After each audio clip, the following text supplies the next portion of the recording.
Assalamualaikum warahmatullahi wabarakatuh.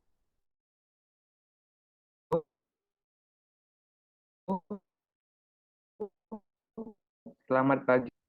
Kami ingin berterima kasih kepada dosen pengampu mata kuliah Kapital Selekta Bahasa Indonesia, yaitu Bapak Arifin Ahmad, SPD MPD, karena telah memberikan kesempatan kepada kami untuk menyusun materi yang sudah ditentukan. Adapun topik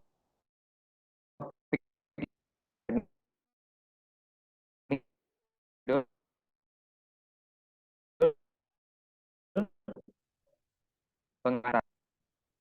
Selanjutnya, di sini saya akan memperkenalkan anggota kelompok saya terlebih dahulu.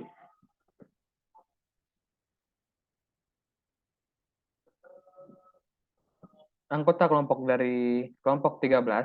Yang pertama ada Ulfanur Aini dengan nomor pokok mahasiswa 205060041, dan yang kedua ada saya sendiri Frimardiansyah dengan nomor pokok mahasiswa 205060009, dan yang ketiga ada Sri Hajar Maulina dengan nomor pokok mahasiswa 205060036, dan yang keempat ada Alinka Rizky Makfira dengan nomor pokok mahasiswa 205060003, dan yang terakhir yang kelima ada Lutfian Nur Fatimah Zahra dengan nomor pokok mahasiswa 205060042.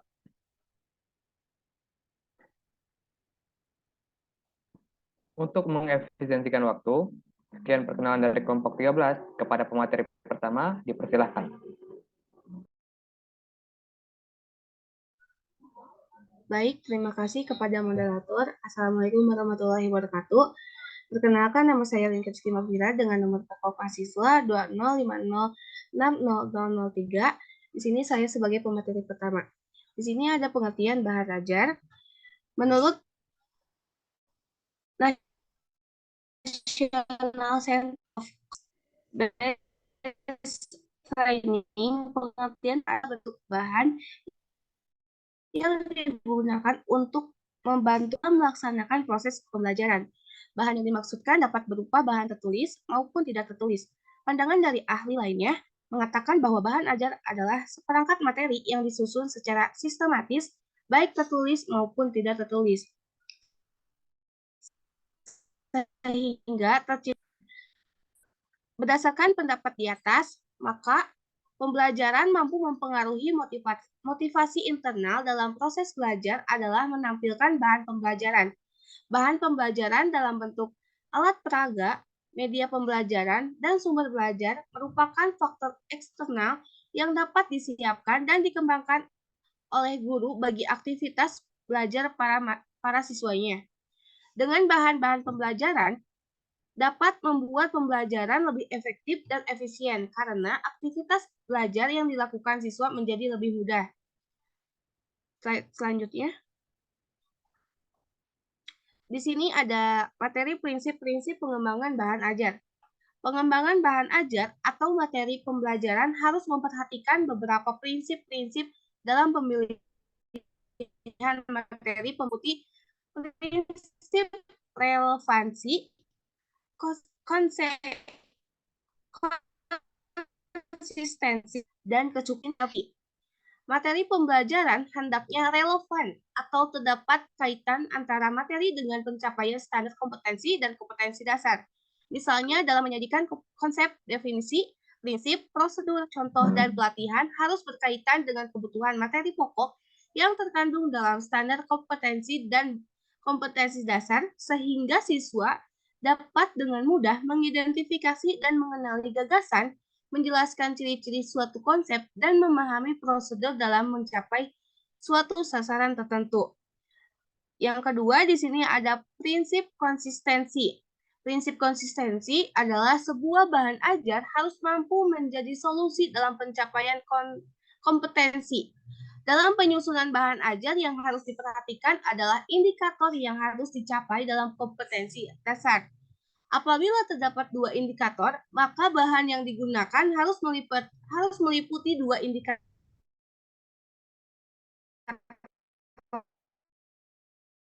tersebut. Dan yang terakhir itu, materi yang diajarkan hendaknya cukup memadai dalam membantu siswa menguasai kompetensi yang diajarkan. Materi tidak boleh terlalu sedikit dan tidak terlalu banyak.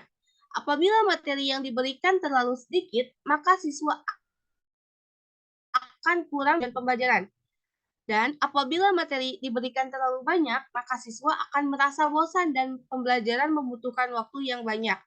Padahal yang dibutuhkan dalam pembelajaran adalah materi yang sesuai dengan kompetensi dasar, baik dalam segi isi maupun banyaknya materi. Saya kembalikan kepada moderator. Baik, terima kasih kepada Lingkar Rizky Maksira sebagai pemateri pertama. Untuk pemateri kedua dipersilakan untuk memaparkan materinya.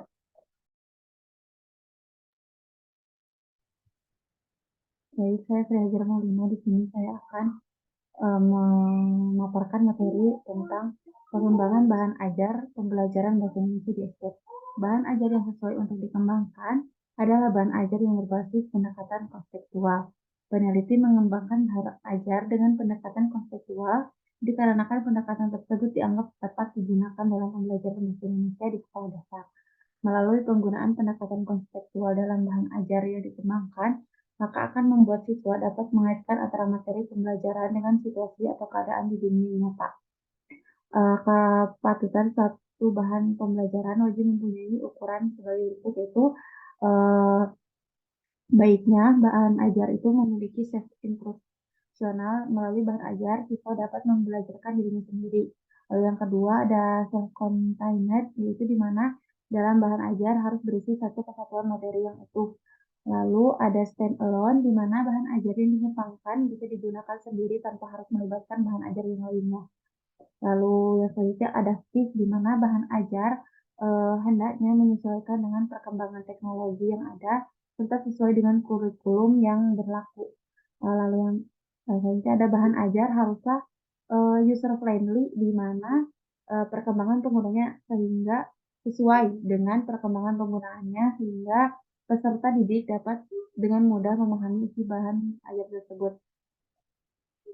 Bahan ajar yang dimaksud adalah bahan ajar yang memuat materi mendekatkan peserta didik dengan lingkungan sekitarnya, yaitu materi yang mendekatkan pada peserta didik akan mudah dipahami karena berkaitan dengan kehidupan sehari-hari. Seperti itu pemaparan materi dari saya kembalikan kepada moderator. Baik, terima kasih Sri Hajar Maulina. Selanjutnya kepada pemateri ketiga dipersilakan memaparkan materinya. Baik, saya Lutfianus Fatimah Zahra dengan nomor pokok mahasiswa 2050642. Di sini saya akan menjelaskan mengenai peran bahan pembelajaran dalam kegiatan pembelajaran. Kegiatan pembelajaran adalah suatu aktivitas yang kompleks karena melibatkan banyak komponen, ibarat suatu aktivitas produksi suatu produk atau barang, bahan merupakan komponen yang akan diubah menjadi barang atau produk jadi. Itu berarti bahan harus ada setiap akan melaksanakan produksi barang tertentu. Misalnya untuk membuat baju diperlukan bahan yang disebut kain. Mungkinkah membuat baju tanpa kain? Nah, bahan pembelajaran dalam konteks pembelajaran merupakan salah satu komponen yang harus ada karena bahan pembelajaran ini merupakan suatu komponen yang harus dikaji, dicermati, dan juga dipelajari dan dijadikan bahan materi yang akan dikuasai oleh siswa dan sekaligus dapat memberikan pedoman untuk mempelajarinya. Tanpa bahan pembelajaran, maka pembelajaran tidak akan menghasilkan apa-apa. Bahan pembelajaran merupakan faktor eksternal siswa yang mampu memperkuat motivasi internal untuk belajar. Salah satu acara pembelajaran yang mampu mempengaruhi aktivitas pembelajaran adalah dengan memasukkan bahan pembelajaran dalam aktivitas tersebut. Dengan bahan pembelajaran yang didesain secara bagus dan dilengkapi isi dan ilustrasi yang menarik akan menstimulasi siswa untuk memanfaatkan bahan pembelajaran sebagai bahan belajar atau sebagai sumber belajar.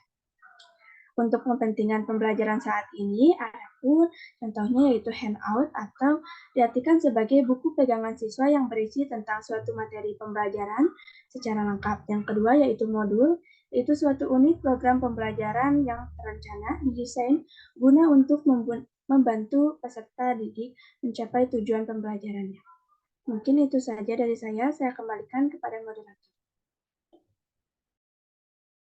Baik, terima kasih kepada Lutfianur sebagai pemateri ketiga. Untuk yang selanjutnya kepada pemateri Keempat, Ulfa Nuraini dipersilahkan memaparkan materinya. Baik, terima kasih kepada moderator telah mempersilahkan saya untuk memaparkan materinya. Selanjutnya itu mengenai kajian pembelajaran bahasa Indonesia di SD. Salah satu tujuan utama pengajaran bahasa adalah mempersiapkan siswa untuk melakukan interaksi yang bermakna dengan bahasa yang alamiah.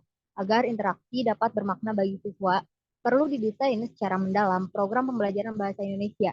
Desain yang bertumpu pada konseptual, konstruktif, komunikatif, integratif, dan kuantum yang didasari oleh kompetensi dasar siswa.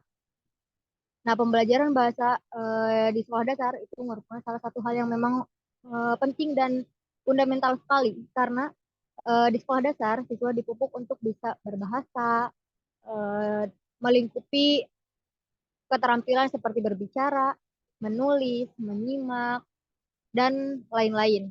Nah, kajian pembelajaran bahasa Indonesia ini apabila kita melihat banyak sekali penelitian-penelitian yang sudah dilakukan oleh para ahli, bagaimana caranya meningkatkan keterampilan peserta didik dalam berbicara, meningkatkan keterampilan menulis peserta didik, dan juga bagaimana caranya pembelajaran bahasa Indonesia ini dengan penggunaan model dan metode yang beragam. Di sana kajian pembelajaran bahasa Indonesia itu membuktikan bahwa sangat penting adanya. Nah, di dalam kajian pembelajaran bahasa Indonesia perlu strategi. Strategi pembelajaran merupakan aspek penting dalam kemajuan pendidikan di sekolah, apalagi saat ini. Indonesia mulai berbenah diri dalam pelaksanaan pendidikan, terutama pendidikan dan pengajaran bahasa Indonesia di sekolah dasar.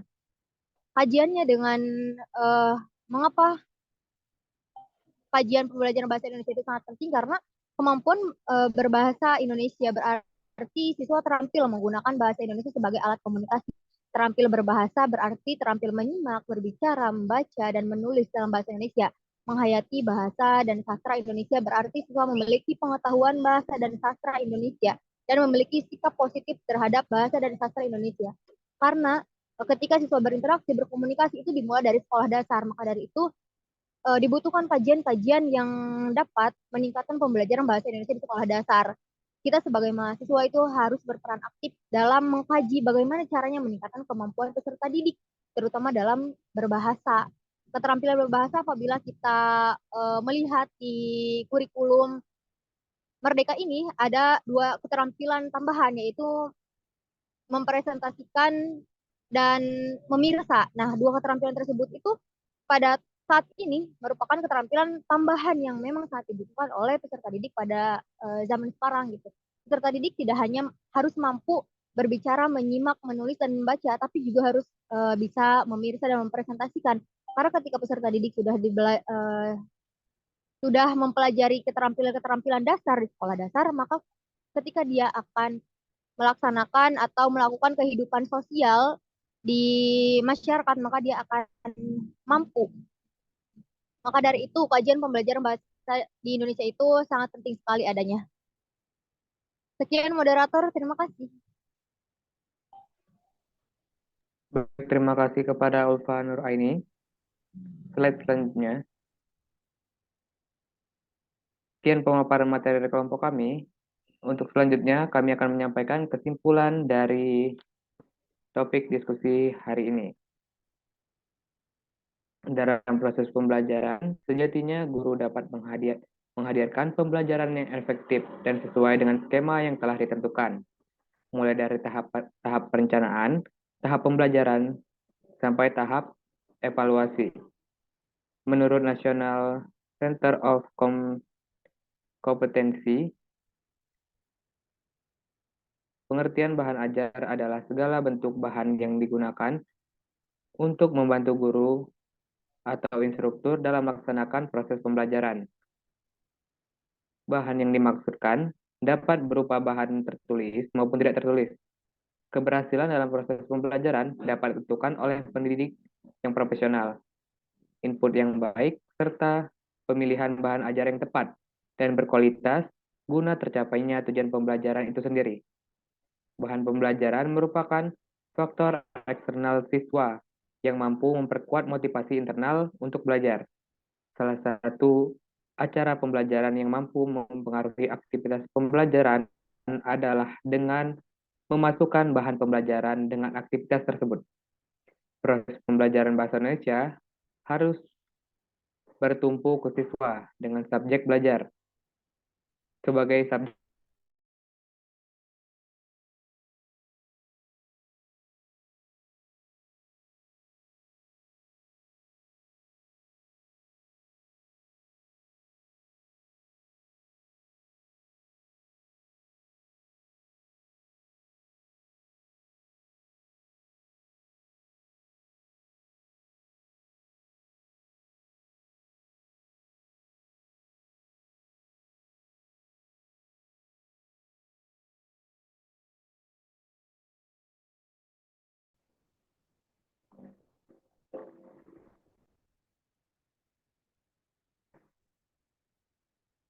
Baik, kesimpulan pada presentasi pada pagi hari ini yaitu dalam proses pembelajaran sejatinya guru dapat menghadirkan pembelajaran yang efektif dan sesuai dengan skema yang telah ditentukan, mulai dari tahapan perencanaan, tahap pembelajaran, sampai pada tahap evaluasi.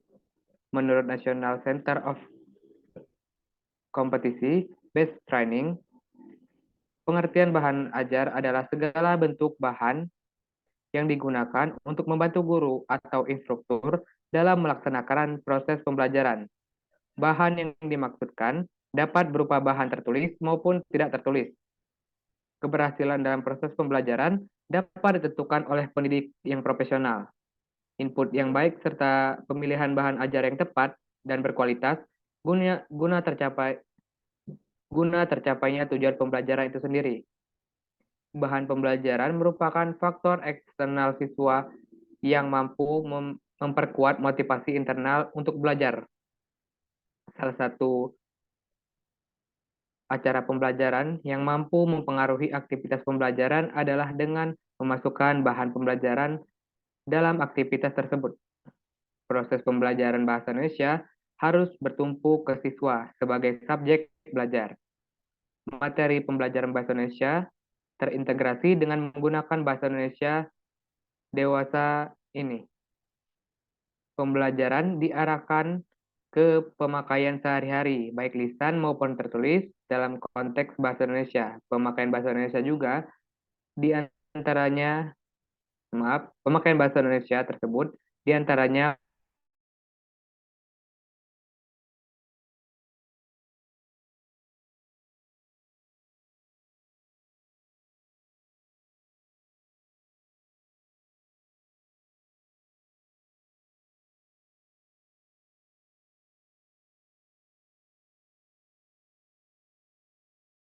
Mana ya kesimpulan dari awal atau sebentar?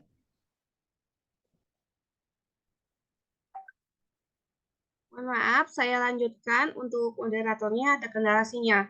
Pemakaian bahasa Indonesia tersebut diantaranya melalui wacana, tulis, dan tulisan. Sekian presentasi dari kelompok 13. Mohon maaf bila ada tutur kata atau kata yang kurang berkenan, tolong dimaafkan. Sekian dan terima kasih. Wassalamualaikum warahmatullahi wabarakatuh. Waalaikumsalam warahmatullahi wabarakatuh.